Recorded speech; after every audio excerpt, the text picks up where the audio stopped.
Hey, hey, it's the Narrative Nerd, and welcome back to Rigor Mortis number 8. Yeah. Let me grab Kaito. Yeah, here he is, bless him. When we last left our poor boy, he had come home from being attacked at a beach with his best friend. He had told his best friend to F off because he wanted to protect his best friend from a cult that's been hunting him all his life. And he went inside his house only to find that his mother and father, well, his adopted mother and father, have been murdered brutally. We will pick up the story with Kaito. He has gone off into the woods. He has been pacing around all night. He has been thinking. He has been freaking. He has been rocking backwards and forwards on the floor. He has been breathing. He has been nearly passing out. The whole epic cycle of trauma, basically. He doesn't know what to do. Now that he thinks about it, Hayden is in very real and very serious danger right now. The Immortalist at the beach saw that Hayden was with him. I don't think, or Kaito doesn't think that they know who Hayden is, but they'll find him easily enough. He's not exactly hidden. And they'll think that Hayden was his bodyguard because Hayden jumped in front of that man. What does Kaito do? He has to go and see them. But on the other hand, what if they haven't found him and they're following Kaito, or they find him at Hayden's? What does he do? He doesn't want to go and endanger the family, but the family's already endangered anyway, so maybe he should go. He just doesn't know. The other thing that he has discovered is that he did not see his sister at his house. He ran past her room. He didn't see any evidence of Emika's murder. Emika is missing in action. She could be out there somewhere. Kaito needs to look for her. Have the Immortalists taken her? What do they want? He doesn't know. He just doesn't know. And beneath that all is just the fact that he knows death intimately. He is death. He doesn't want to die. It's pretty horrible, thank you very much.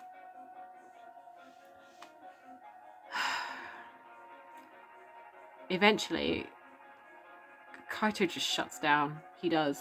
He absolutely nopes out of it. Nope out of it. His body takes over, and he staggers through the forest in the only direction that he can take. Meanwhile, Hayden has been reeling all night long from what has happened.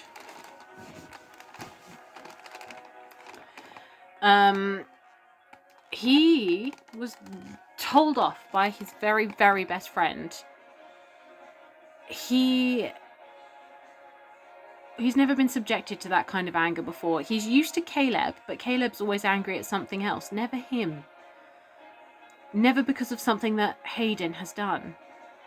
And Hayden he considers Kaito's words just to go away. Should he? Should he leave Kaito alone? And more importantly, does he really think that Kaito's weak? Does he really not accept Kaito for what he is? Is he just babying Kaito because of what Kaito is?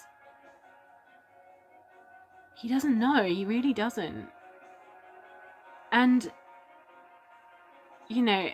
his mother, spends the rest of the afternoon watching him, knowing that this is all wrong and that, it's all dreadful and he should, she's been worried about him and his propensity for taking in strays anyway since he started doing it, and maybe this is a good learning curve, But anyway, Hayden sort of, stumbles through the rest of the night and goes to bed. He doesn't manage to sleep. He's too busy thinking. He doesn't know what to do. If Kaito really wants Hayden out of his life, then of course Hayden will go. But should he really? Should he really leave Kaito alone? Was Kaito better off being the lonely, closed-off boy that he was when he first came to Cowhound? After tossing and turning all night and trying to figure himself out, trying to figure Kaito out, and just trying to figure everything out, really, he gets up.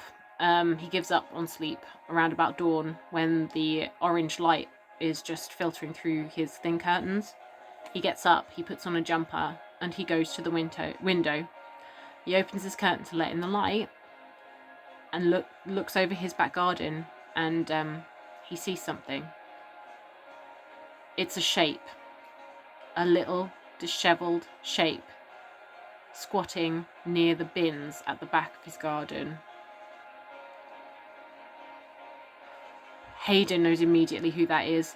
He gasps, turns around and slams his way through his door. He doesn't care if he's waking his mother up or his siblings. He just runs.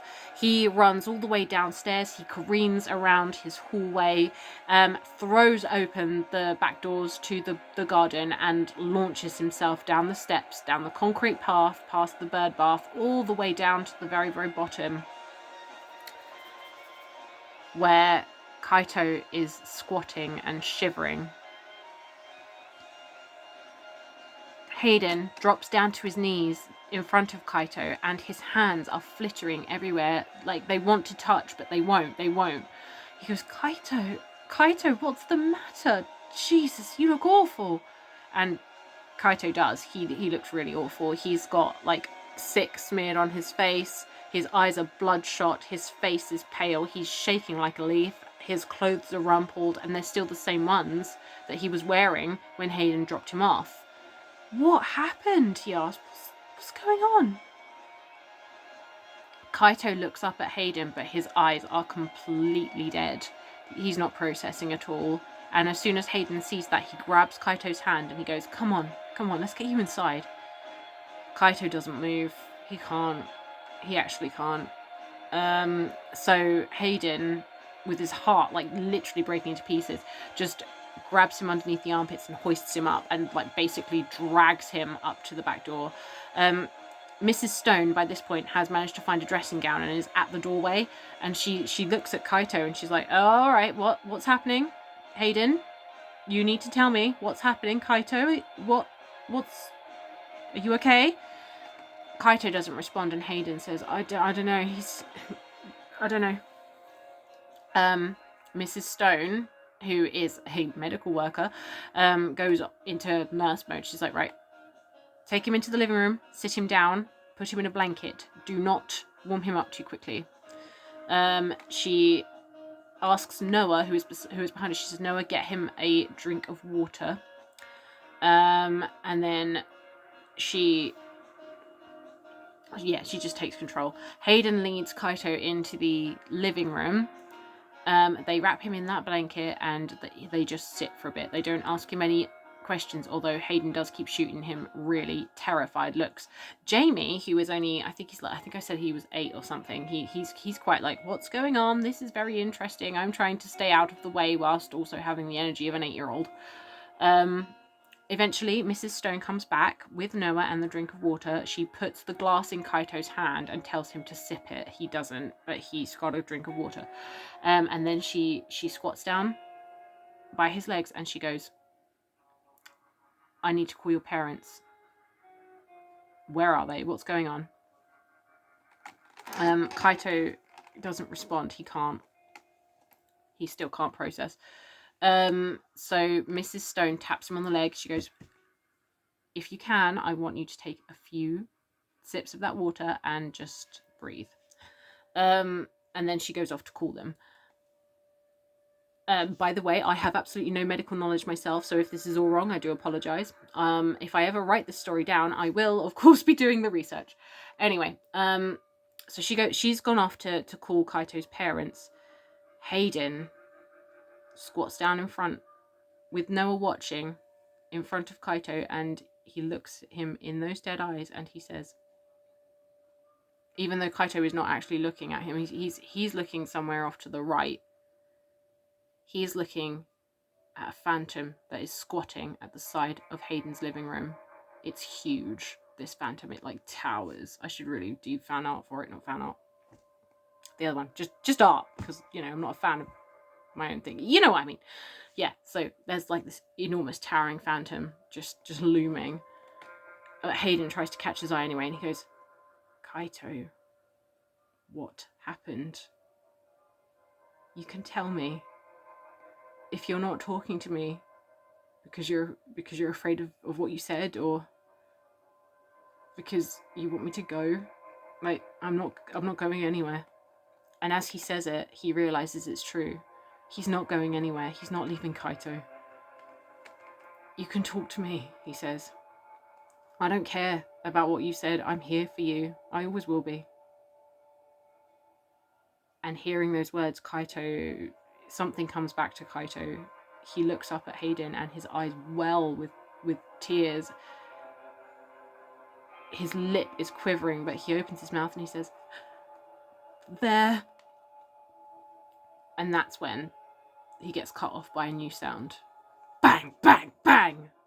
On the front of Hayden's door. Hayden's head whips up like a dog. From the other room, Mrs. Stone puts the phone away. She takes the phone away from her ear and looks at the door. Then she looks back at the phone because no one's picking up at the Shianato residence. No one's picking up. So she puts the phone down, thinking that the people at the door must be Kaito's mom and dad, or if not, it's the police looking for Kaito, because she has no idea what's going on, but it's obviously been a major incident. So very cautiously, she tells Jamie to go back into the living room because Jamie's come out to have a look, and then she moves towards the door. She looks through the peephole and she sees that it's he just stands. He's amazing.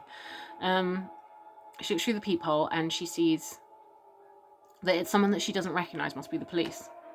It's a lady dressed in like reinforced material. Definitely the police, you know. So she opens the door and she goes, "Can I help?" Bang! Mrs. Stone falls back onto her floor. She is dead instantly. She's been shot through the head.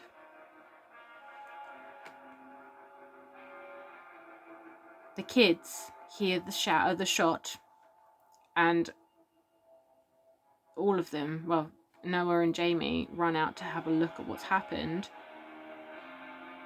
and they start shrieking. In front of Kaito, Hayden's face is drawn with absolute terror and disbelief, and he's just like Kaito. He's unable to process what is happening or how to react. It's a complete and utter moment of mind shutdown. Kaito sees this and he is just devastated by it. It's one thing to have it happen to him, but to have this happen to Hayden, to the Stones by extension, this is not okay. He scrambles up. The two people at the door I have not shelled, but they are, I would say, semi-important characters, and their motives, I think, should be examined. They are part of the Immortalist cult. Their names are Pippa, and I haven't actually named the secondary assassin yet. His name has changed about 8 times.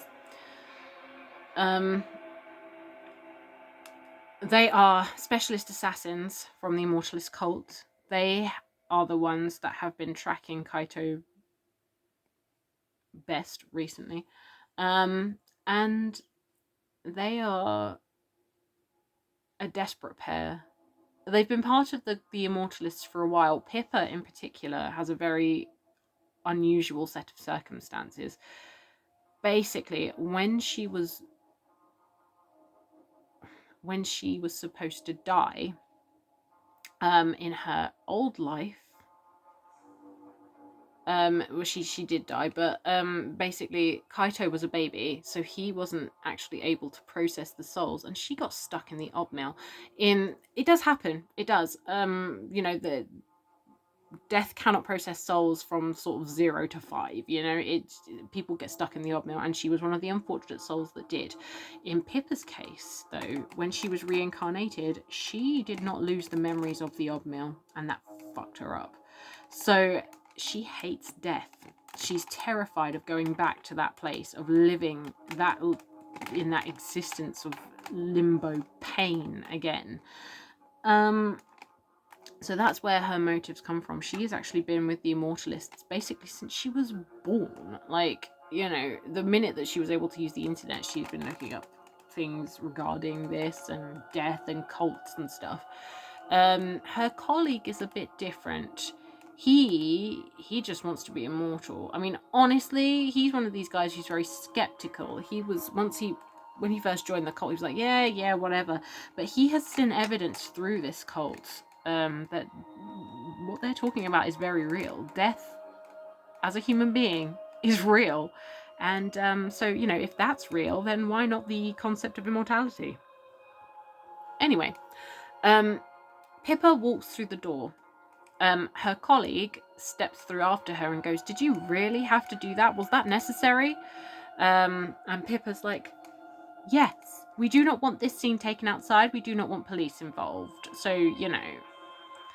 And her colleague is like, "This is dumb. You've just made a massive racket. This is a terrorist house. There are going to be witnesses. Like, they're going to know who we are.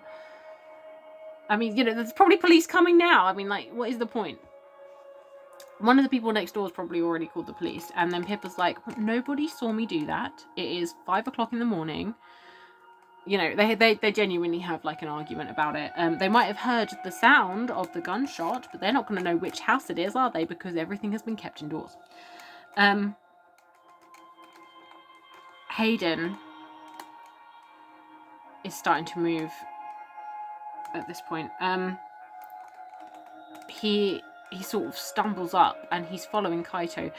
Kaito peeks his head round the door, and the minute that Pippa and her colleagues see him, well, Pippa's face goes dark, and her colleague's face, he just looks satisfied. It's that I've just found some very rare item on eBay satisfied. It's that kind of thing. And Pippa is like, "So you're him. You're the one." And Kaito, he's not looking at them at all. All he can see is Mrs. Stone on the floor. And all he can think in a little loop is, "It's my fault. It's my fault. I shouldn't have befriended them. I shouldn't have let myself. It's my fault." Noah and Jamie are absolutely beside themselves, freaking out. They really are. Noah is trying to stop Jamie from running forward, and hearing his brothers makes Hayden shift himself into gear. He tears around, he barrels past Kaito through the doorway and runs over to his brothers. He's like, what? And then he turns and he sees Mrs. Stone as well, and he just his muscles go iron around his brothers. He stares at the two strangers in his house, and he's just like, there is like a storm broiling inside him. Kaito is like, he steps forward and he's like, "How dare you?" he says. "How dare you?" And Kaito has never been one to abuse his abilities, as it were. But he is death. So even though he, if he was to kill someone himself in person, he would have to do it the way anybody would, knife, gun, punch, actual physical violence. He has also got control of the phantoms, and it's something that is never drawn upon by any of the other deaths, so it's not really like a common thing. But in this moment, enraged and miserable and protective of the one person who matters to him, really, he just goes crazy. A storm of phantoms starts swirling around them. Pippa, of course, is like, "What is this? I don't like this." But her colleague is calm. He rolls his eyes, steps forward, and says, "Stop this, little god. This is bullshit." And then he raises his gun up and points it directly at Hayden's head. And that is where I'm going to leave it for this week. If you like this content and you would like to know what happens next in this crazy messed up story, then please hit the like and subscribe button. I do try and update every Wednesday. Thank you very much. I'm off to have a drink.